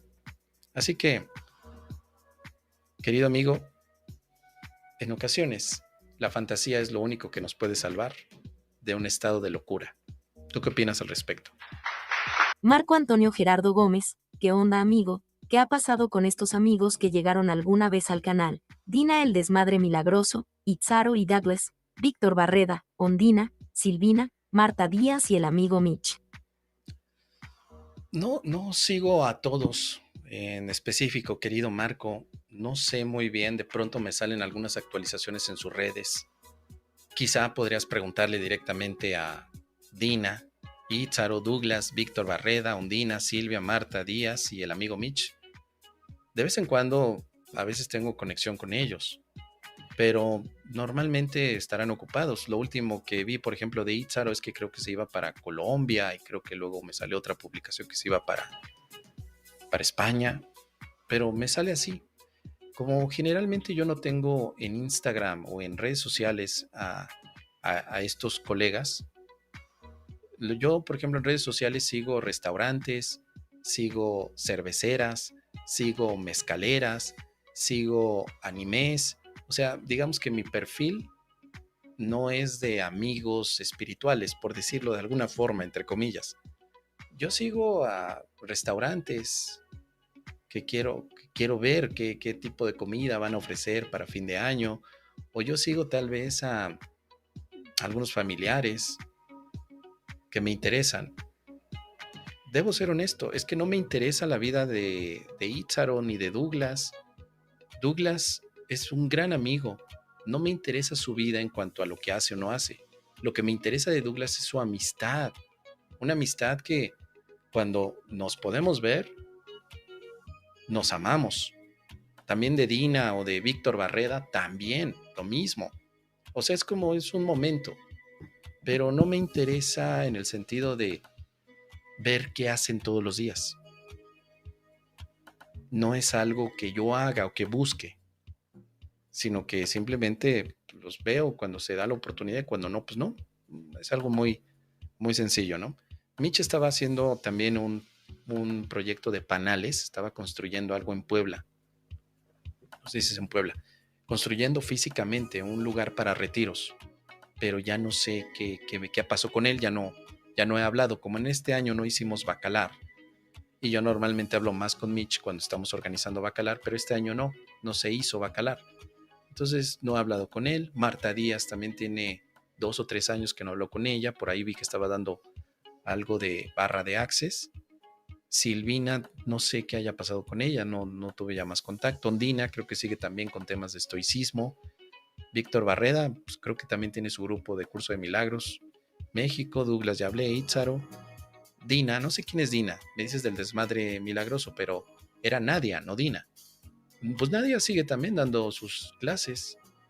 Entonces, como no tengo, digamos, un seguimiento que yo les haga particularmente a ellos, sino que a mí me gusta más bien seguir otros temas, pues no desconozco cómo estén, querido amigo, pero desde aquí les enviamos, por supuesto, siempre un gran abrazo, que tengan éxito en todos sus proyectos y que pronto nos podamos ver para que sigamos haciendo un buen desmadre milagroso.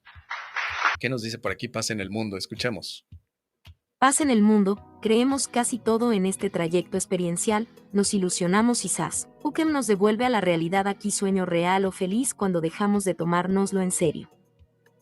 En cierto sentido, sí, querida amiga, cuando tenemos la oportunidad también de aceptar esa invitación, porque el curso te puede decir, bueno, adelante, aquí tienes la herramienta para elegir en este momento tu cambio, pero tú podrías decir, no, gracias, yo en este momento no. Lo que yo he aprendido con un curso de milagros es que solo este momento. Ya no me hago fantasías con el pasado, no me hago fantasías al presente, no me hago fantasías al futuro, sino que en este momento, ¿qué quiero experimentar? ¿La paz o no? Solo este momento, ahora. O sea, en ese punto tan reducido es mi lugar de escape. Entonces, no es tanto que el curso te devuelva la realidad, sino que tú aceptas volver a la realidad de este momento. Es una aceptación. Porque entonces, obviamente entiendo la metáfora de que el curso nos ayuda, pero al final, si somos estrictos en el lenguaje, nosotros somos los que estamos decidiendo a través de lo que leímos en el curso. Y eso es importante, también de pronto reflexionarlo, porque si no, ya le estamos dando al curso de milagros personalidad y a veces hasta culto. Ponemos al curso por encima de nosotros y no puede ser eso. El curso no está por encima de ti. El curso está para ti.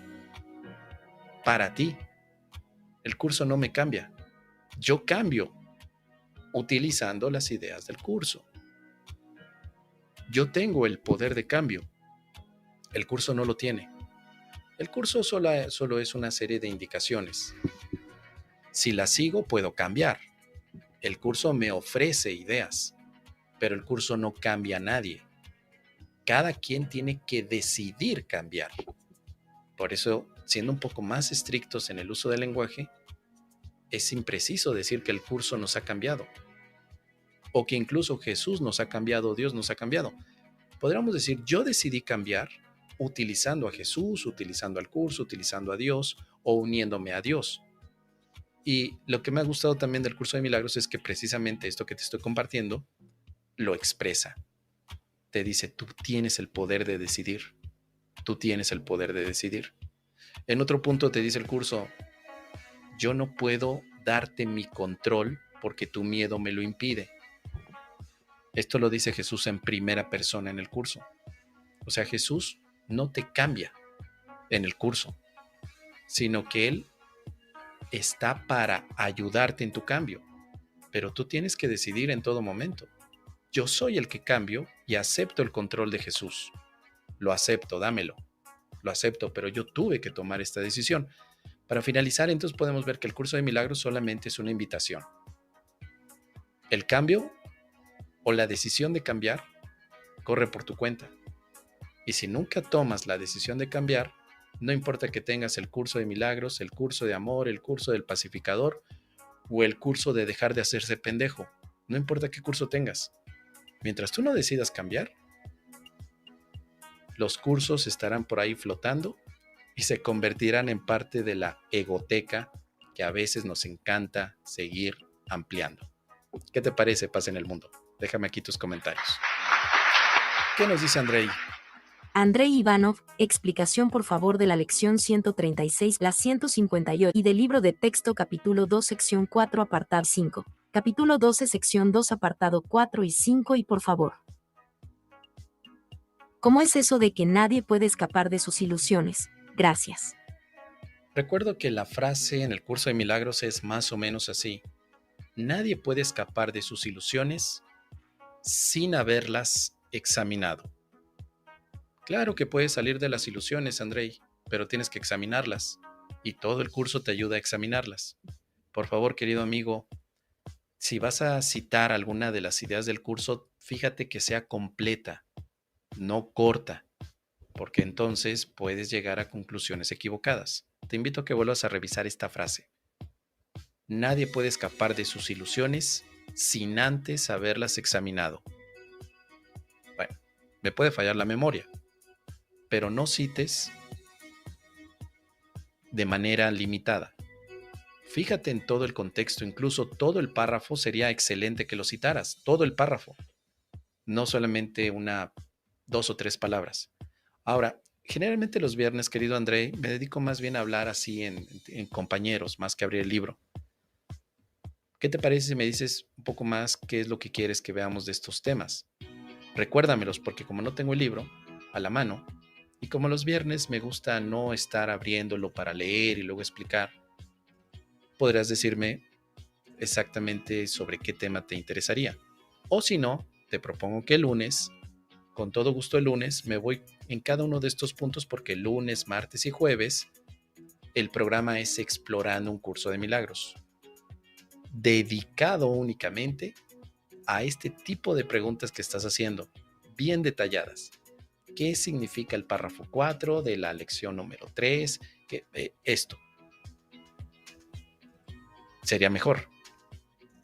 Sin embargo, para no dejarte ahí tembeleque, lo que te puedo decir es que capítulo 2 creo que habla acerca de la expiación. El capítulo 12, no sé si son las lecciones del Espíritu Santo. No, ahí ya me falla la memoria. El 4 y el 5, no lo sé. Pero ¿por qué no planteas una pregunta en específico? Sería mucho más apropiado, porque así es un poco improvisado. Lo que sí te puedo decir, amigo, es que las ilusiones son apariencias y justo tiene que ver con el pensamiento crítico. Cuestiona. El curso te dirá, algo que es ilusorio es lo que representa forma, temporalidad e imperfección. Una ilusión es aquello que cambia. Para salir de una ilusión la examinas. Examinarla es aplicarle pensamiento crítico. ¿Esto que veo es real? ¿Esto que veo me define a mí? ¿Esto que veo significa dolor, sufrimiento? ¿O esto que veo no significa nada? ¿Quién soy yo ante lo que veo? Si tú estás viendo, por ejemplo, violencia y guerra, para el curso es una ilusión, pero ¿cómo llegamos a ese punto? Bueno, la violencia cambia de manos, cambia de personas, a veces hay, a veces no hay, pues tal vez no es algo que Dios creó. Lo que Dios creó jamás cambiaría. Solamente lo que Dios ha creado es eterno. Por lo tanto, estos actos de violencia probablemente no sean realidades desde la visión del amor y del curso de milagros, pero yo las veo. ¿Qué puedo hacer con esto que veo? ¿Esto que estoy viendo aquí se puede ver de otra manera o solamente se puede ver como violencia? ¿Habrá otra manera de verlo? ¿Por qué le tengo que tener miedo a esto? ¿Qué me está dañando a mí? ¿Quién soy yo? ¿Cómo existo en este punto? ¿Qué quiere decir lo que estoy escuchando? ¿Qué significa lo que veo? ¿Por qué me debería de importar esto? ¿O por qué no me debería de importar esto? O sea, examinar es ponerlo frente a ti y hacerle un examen. Examinar las ilusiones es hacerle un examen a la ilusión para que prueben que son realidad. Si yo te examino a ti, yo tengo que comprobar algo en ti. Pero si tú examinas una ilusión, le tienes que pasar un examen.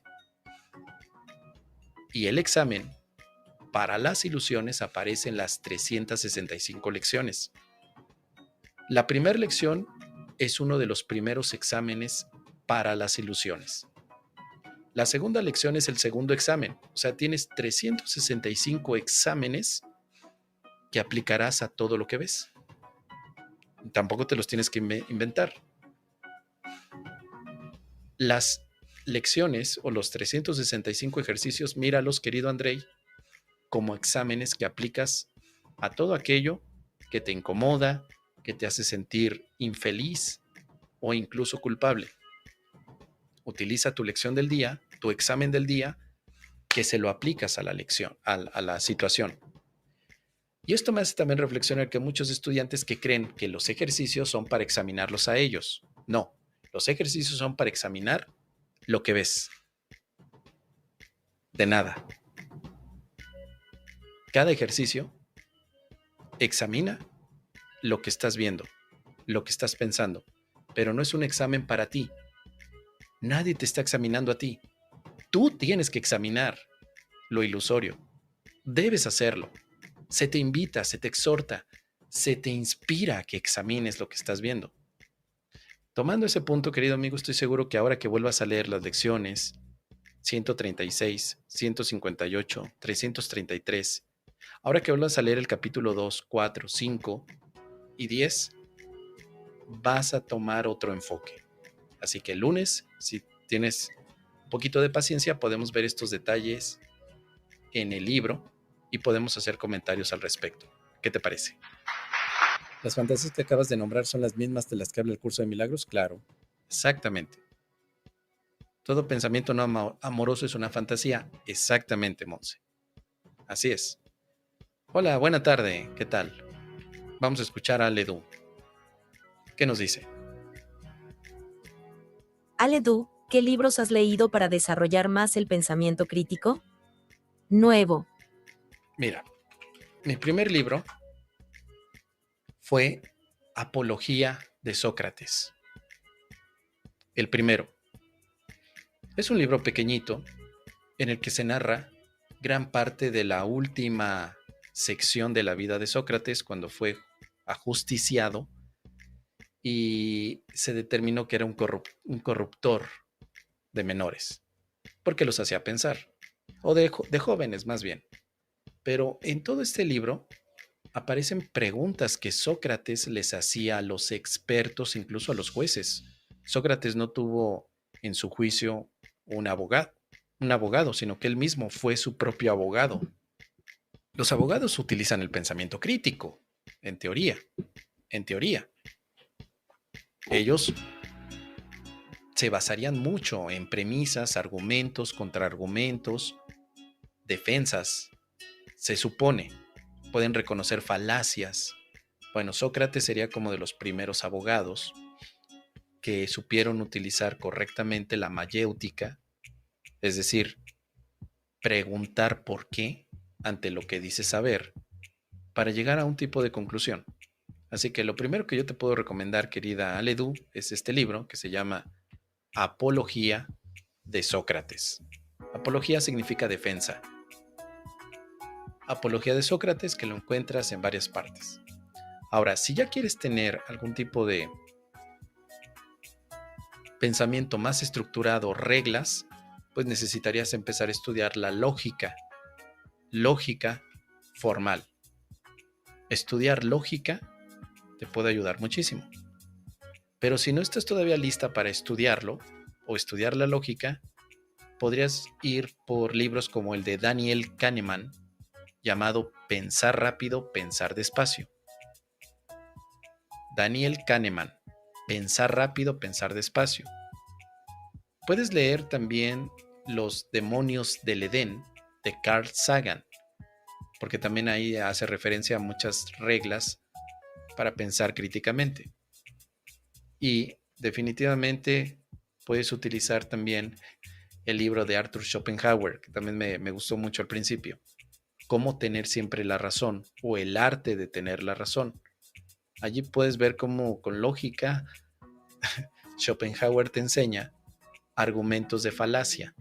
O sea, lo que tiene el libro del arte de tener siempre la razón es que te dice Schopenhauer cuáles son las estrategias de los vendehumos. O sea, es un libro escrito desde el sarcasmo, porque obviamente el arte de tener siempre la razón, pues nos parece raro al principio, ¿no? No queremos tener la razón, queremos tener el conocimiento y utilizamos a la razón para ello. Pero lo que hace Schopenhauer es ponerte el arte de tener la razón como aquí vienen todos los consejos que utilizan las personas que siempre tienen la razón. Por ejemplo, apelan a las emociones. Los que siempre tienen la razón, de alguna manera tocaron tu corazón y tú terminas dándoles la razón. Los que siempre tienen la razón son aquellos que ya no juegan. Están por ahí diciéndote, no, es que tú estás mal y tú le dices, a ver, pero ¿por qué estoy mal? ¿No será que tú eres el que estás mal? Porque estás... No, si vas a pensar de esa manera, entonces ya no voy a estar contigo jugando. ¿Sí? Bueno, todo ese tipo de estrategias, Arthur Schopenhauer las tiene de una manera muy irónica y sarcástica en ese libro. Fue de mis primeros libros que de verdad me cambió la manera de ver las cosas porque obviamente no tiene sentido que tú ocupes las estrategias que te da Schopenhauer, ni él tampoco las quiere que las uses, pero te las expone como si las fueras a utilizar para vender humo. Y cuando las empiezas a leer dices, ahora entiendo por qué el Quique Corbera dice esto, o la Incalvo por qué lo hace de esta forma, y muchos nombres más. Empiezas a darte cuenta. Así que serían los que yo te podría sugerir, querida Ledu. Luego también me preguntas que si hay un libro de una autora que se llama Anna Konikova, que se llama Piensa como Sherlock Holmes. He escuchado referencias del libro, pero no lo he leído todavía. Sin embargo, léelo, porque Sherlock Holmes también representa en cierto sentido el pensamiento analítico más que crítico. No es lo mismo, ¿eh? El crítico es cuestionador, el analítico es encontrar muchos elementos para llegar a una conclusión. O sea, el crítico cuestiona los elementos. Sherlock Holmes cuestionaba, pero se iba también a lo analítico. Analizaba detalles para poder llegar a una conclusión. O sea, no daba por hecho un crimen, tal como los demás pensaban, sino que él pensaba al revés. ¿Cuáles son todos los detalles alrededor? ¿Cómo se relacionaban para identificar si ese crimen estaba llevado como suponían o hay otra alternativa? Entonces Sherlock Holmes representa el pensamiento analítico en su máxima expresión. No es un personaje creado para jugar con el análisis. Obviamente hay muchas cosas también de fantasía en Sherlock Holmes, porque es al final un personaje fantástico. Pero tal vez ese libro del que estás haciendo mención te pueda plantear algunos elementos del análisis. De hecho, yo recomiendo mucho el análisis también. Analiza tus creencias, cuestiónalas con el pensamiento crítico y llega a una conclusión sobre si quieres mantener una creencia o no. Esto se parece mucho al examen de las ilusiones que el curso de milagros propone. Así que aunque no lo he leído, puede ser interesante, querida Aledo. Cuando lo leas, déjame aquí tus comentarios al respecto. Muy bien, y ya casi terminamos. Agradeciéndoles a todos ustedes, queridos amigos, por conectarse, por estar siempre aquí. Dice Andrei, pienso que el miedo es una emoción al igual que la ira y supuestamente no están justificados, pero eso no nos significa que no debamos sentirlas y expresarlas. Sí, estoy de acuerdo, querido Andrei. Bueno, el curso de milagros así lo pone. Yo estoy de acuerdo contigo. Tú puedes expresar la ira, tú puedes expresar el miedo, lo expresas. El curso solo dice, no está justificado, no es prohibitivo, sino que no tiene una justificación, no tiene un fundamento. Y eso es importante para lograr la paz. O sea, para el curso de milagros, justificar algo te puede ayudar o te puede bloquear la paz. Por ejemplo, podrías justificar que siempre está el perdón como algo que te lleva a la paz. O sea, yo perdono. ¿Por qué? Es justo que perdone, porque quiero la paz. Yo estoy enojado, pero no voy a justificar mi enojo. Exploté. Justificar el enojo sería, bueno, yo me enojé porque mi vecino me dañó. Es culpa de él que yo me enoje. Entonces, justifico para no tomar responsabilidad. O para decir, yo soy responsable, pero los demás son irresponsables. Separación. Entonces, por eso el curso te dice, la ira no la justifiques. Si la quieres experimentar, adelante. Pero no justifiques que estás enojado por algo externo a ti, sino que estás enojado porque estás viendo algo que no está allí. Si ves la lección número 6, te dice, estoy disgustado porque veo algo que no está allí. O sea, lo que me enoja es ver una fantasía. Las fantasías te pueden enojar. Así que, como he dicho, la fantasía puede ser inspiradora, entretenida, divertida, pero también te puede parecer amenazante. Si te enoja la fantasía o si te enoja porque estás viendo algo que no está allí, pues entonces el problema no es el enojo, sino lo que no está allí, lo que sigues tratando de mantener como realidad. Pero si tú justificas el enojo, estás justificando la fantasía como realidad. Por eso es un tema muy interesante en el curso de milagros que, a diferencia de otras escuelas de tratamiento emocional, nunca se ve a la ira como un problema, sino como una consecuencia de ver algo inexistente. Es la consecuencia. No es una emoción por sí misma negativa, sino que es una consecuencia que te hace sentir fuera de la paz. O sea, ni es buena ni es mala, solo es una consecuencia de un bloqueo que tienes ante la paz. Te recomiendo también, si te interesa el tema, más allá del curso de milagros, puedes ver el Tratado de la Ira de Lucio Séneca, un estoico que tiene un concepto de la ira muy parecido al del curso de milagros. Tratado de la Ira con Lucio Séneca. Te va a encantar, querido Andrei, estoy seguro. Y luego ya me dejarás aquí tus comentarios. El Ron Hobart, al igual que la física médica, hablan sobre las memorias agradables y desagradables, donde el miedo es un enneagrama que produjo dolor y el deseo un enneagrama que produjo placer. ¿Qué crees? Pues, ¿qué te digo, amigo? Bonita su teoría, interesante, pero pues a mí no me hace sentido. Ya he escuchado las teorías de él, pero no, para mí son entretenidas, fantasía, para mí. Dice, esos pushline contra Jacobo fueron brutales. No, o sea, es que también hay que ver esa otra parte de Jacobo, querida Monse. Porque el hecho de que Jacobo esté ahora en Netflix con el documental y en boca de todos los espirituales, místicos y sobre todo especuladores de la ciencia, no quiere decir que no pasemos también una visión crítica de él. También, o sea, no solamente es esto, que haya de aquello. Y también hay bastante información de él. También, sobre todo porque él dependía del gobierno a nivel económico para sobrevivir. Y luego ya están los cotilleos, los chismes, de que supuestamente su hermana tuvo que ver con su desaparición, o que él se casó también con Margarita, que era una esposa, o sí, una de sus esposas, que tenía relaciones con otro y que tuvieron que desaparecerlo. Bueno, luego ya viene todo el chisme también, como en todo este tipo de figuras que representan de pronto misterios, empiezan a colocar más y más leyendas. Pero yo al final, más allá de la leyenda, de la historia, pregunto, ¿qué aportó? ¿Qué aportó? ¿Sí? Será odiosa la comparación, pero Rosa María Wynn, muchos la conocieron, les encantó, tiene muchos estudiantes, es la principal traductora o dentro del equipo de traducción del curso de milagros, pero eso a mí no me dice nada. ¿Qué aportó? Bueno, conferencias, pues ya escuché sus conferencias, pues no me llamaron tanto la atención.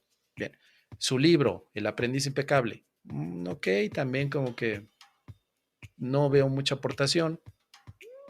Entonces, más allá de que yo vea a Rosa María Wynn como la maestraza del curso de milagros, como si fuera una, no lo sé, una sacerdotisa del milagro, pues la veo como un ser humano que, al igual que yo, pues tuvo también su vida de experiencias, colaboró con la Fundación de la Paz Interior para traducir. O sea, pues uno de los puntos que yo reconozco en ella, de su trabajo, es que tradujo. Pero explicar curso de milagros y llevar eso me parecía que lo mezclaba. Rosa María mezclaba a don Juan Carlos Castaneda con el curso de milagros. Hablaba del pinche tirano, que es una terminología de Castaneda en el curso de milagros, y eso ha generado mucha confusión. O sea, yo también tengo que ver la parte crítica, porque escuché también sus comentarios, sus videos que están en YouTube y también su libro.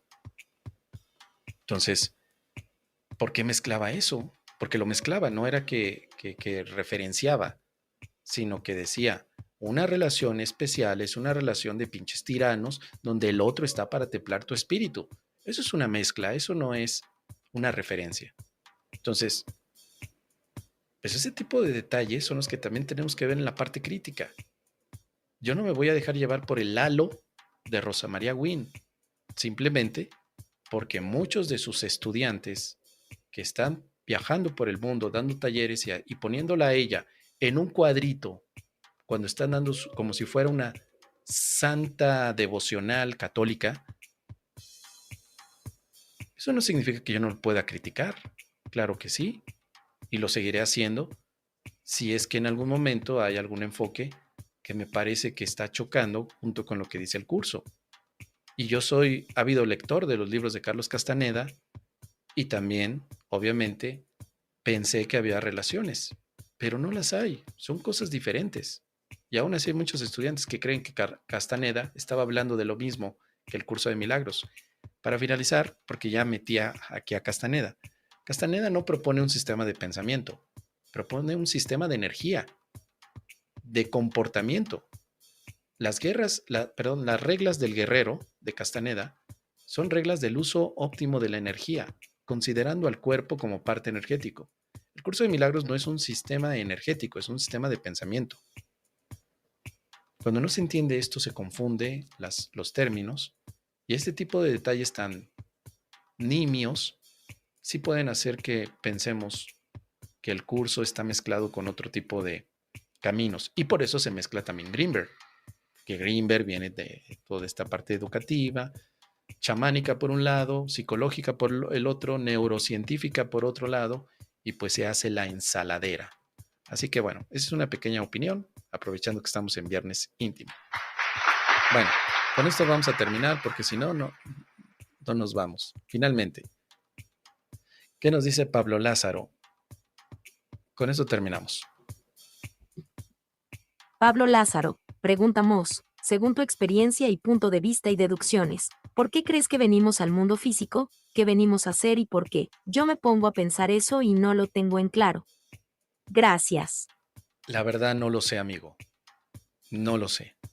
No no tengo una respuesta para saber por qué venimos al mundo. O sea, no sé si nos enviaron o si nosotros llegamos. Tampoco sé si estamos o si creemos estar. No lo sé, amigo. No lo sé. Como no lo sabía, me puse a investigar en la ciencia, en la biología, en la química, en la aritmética, en la espiritualidad, en la religión, y cada quien me daba puntos diferentes. Cuando conocí la filosofía, me di cuenta que esto se llama existencialismo. Leí a Albert Camus, leí también a Sartre, que son las bases para esta pregunta que me dices. Y solamente me pude unir un poquito el pensamiento de Albert Camus. Esta vida es un absurdo. Diviértete y ponle tú un sentido. ¿Sí? Para mí la pregunta se responde de esta manera. Como no lo sé, yo le voy a dar un sentido a estar aquí. Ya pensé por muchos años para qué vine, de dónde vengo y a dónde voy. Pero ahora lo que me importa es qué sentido le doy yo. El sentido que le doy, Pablo, en este momento a mi vida es divertirme. Si tú me preguntas ahora, Mos, ¿tú para qué estás aquí? Ah, yo para divertirme. Mos, ¿para qué estamos aquí? No lo sé. Yo sé que estoy aquí para divertirme, no porque el Espíritu Santo me lo dijo, sino porque yo me lo dije. Yo estoy eligiendo divertirme. Para eso estoy aquí. ¿Qué te parece, querido amigo? Ojalá que te sirva esta reflexión. Con esto terminamos. Nos vemos entonces el lunes. Vamos a tener ya la exploración y ahora sí, las preguntas, Andrei, específicas sobre el tema del curso de milagros, ya las podré contestar con el libro en la pantalla y hacer reflexiones. Que tengan un excelente fin de semana.